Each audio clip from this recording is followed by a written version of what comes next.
শুন, এই ক্লাসের অ্যাড দেখে এই ক্লাসের টেলিগ্রামে জয়েন হস না। ওই ধর 100 টাকা আমাকে মেরে দেয়, ধরো টাকা আমার কাছে ইনভেস্ট করবি, আমার ভালো ভালো সাইড আছে, 2 দিনে অনেক টাকা ইনকাম করতে পারবে। এই সেবা কী করে দেন দেখছি না, একদিনে R15 গাড়ি নিয়ে ঘুরে আসছে। এরকম আমার মেলা মেলা সাইড, ভালো ভালো সাইড আছে, ওই সাইডে ইনভেস্ট করবি, তুই BMW মার্সিডিজ নিয়ে ঘুরতে পারবি। বুঝতে পারলে আমার সাইডে ইনভেস্ট করবি। ওই ধর এই ক্লাসের কাছে ইনভেস্ট করলে তো সমস্যা আমাকে দিবে, আমি সবাইকে বুঝাচ্ছি আর নিয়ে যাওয়ার ইয়াতে যাতে জয়েন না হয়। ধরেছি ছেলেটা আমার দেখতে ছিল ভালো না, তাহলে এবার তোর সাইডে হ্যাঁ আমার সাইডে ঢুকবি, আমার টেলিগ্রামে জয়েন। কারণ দাম একটু করে নি।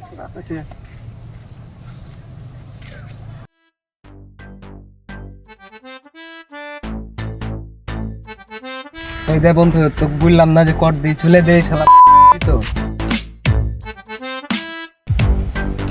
তো খাবো একটু। কি ভাইয়া, এই তুই আমার বন্ধু কর দিয়েছিলি কেন? হ্যাঁ কর দিয়েছিলি কেন? জায়গা কি তোর বাপের নাকি? আমি যেখানে মন সেখানে ছেলে মেয়ে ঘুরে বেড়াবো। এই শোনে, এদিকে এদিকে আয়, পালাচ্ছিস কেন? ভাই ভুল মানুষের গায়ে হাত দিয়ে দিস। এই শোনে, এই কলা ধরলি কেন? এমনি এমনি চলে যাবি? না ভাই, মানে বুঝতে পারিনি তো, আপনারা বড় সড়ো মানুষ। ভাই আজকের মতন ক্ষমা করে দেন। এই বোকাচোদা, তোর বন্ধু তোর মারা লাগবে নাকি? তোর মধ্যে গায়ে হাত দিয়ে বাড়ি দেবো। ভাই ভুল হয়ে গেছে ভাই, আরো হবে না ভাই। ভাই এবারকার মতন ক্ষমা করে দেন ভাই। না না, এমনি এমনি তো প্যান খোল, তোর একটা শাস্তি দাও, খোলাই লাগবে ভাই। প্যান খুল। খোল খোল খোল, ভালো ভালো খোল, মেলা দেওয়া ভাই প্যান খোল। দেখেন দেখেন পিছে দেখেন পুলিশ। ভাই একটা কথা ছিল। জি ভাই বলেন। একে চিনেন? জি ভাই, আমাদের অনেক ভাই টাকা মেরে খাইছে ভাই, ট্রেডিং এ অনেক ভাই টাকা মেরে খাইছে। আমারও তো মেরে খেয়েছে। কি করছেন আপনারও? হ্যাঁ ভাই, তো পালে আজ আমরা ভাই দিতে দিব ভাই, অনেক এক টাকা কাটে মেরে দেবো। খাইছে ভাই।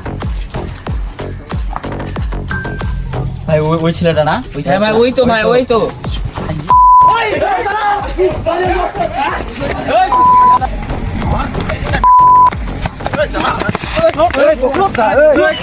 টাকা দেন তো মারি এলবো। ওই আমার টাকাগুলো সব ব্যাগ দে। ভাই আমার কাছে টাকা পয়সা নেই, আমার কাছে কি আছে? বহুত টাকা মারে ওই কি খাইছি। হয়েছে? ভাই এই যে তাদের টাকা পয়সা নেই, ট্রেডিং এ লস হয়েছে। তুই আমার মানে টাকা মেরে রেখেছিস, আমাদের অনেক টাকা মারি। ভাই ও আমাদেরও না, মানুষেরও টাকা মারে খায় ভাই। ভাই আমি টাকা মারে খাই না, মানা গেলাম না আর কি, আমাকে মেরে খাইছিস আরে মানুষে। টাকা লস হয়ে গেছে, আমি কি করবো এখন? আচ্ছা তোমরা বাধ্য হয়ে বের করার মতন ওই 1 মাস টাইম লিখ, 1 মাসের ভিতরে টাকা দিয়ে দিই। তোমাদের টাকা কিছুদিনের মধ্যে টাকা ভাই আপনার জন্য ওকে ছেড়ে দিয়েছি, দিয়ে দেবো। আর 1 মাসের পর যদি না আদায় তাহলে আর কিন্তু ভাই বাড়ি মারি ফেলবো ভাই একদম। এক মাসের বিষয় হলো মেলা দিন তো পাপলুস ঝালানি খায়নি। ওই নেতার বাড়িতে দেখছি যে মেলা বড় বড় পাপলুস এসেছে। তাহলে আজকে ওই তো চুরিতে স্পট, চুরি করতে। বন্ধু বিষয় হলো আমি তো চুরি করে ছেড়ে দিয়েছি, আর চুরি করি না। তুই চুরি করে ছেড়ে দিয়েছিস? সাধু সেদিছে। সাধু কিভাবে দেওয়ার বাড়িতে কালকে আমি মুরগির গন্ধ পেলাম। ওই চুরি করে এনেছে, ওই মুরগি তাহলে কই পেলো? চুরি কেটেছে, আর চুরি করে ছেড়ে দিয়েছে, সারা মাছ শুন নেতার বাড়ির গাছ একদম দেওয়ালের সাথে আছে, খালি তো উঠবি, কষ্ট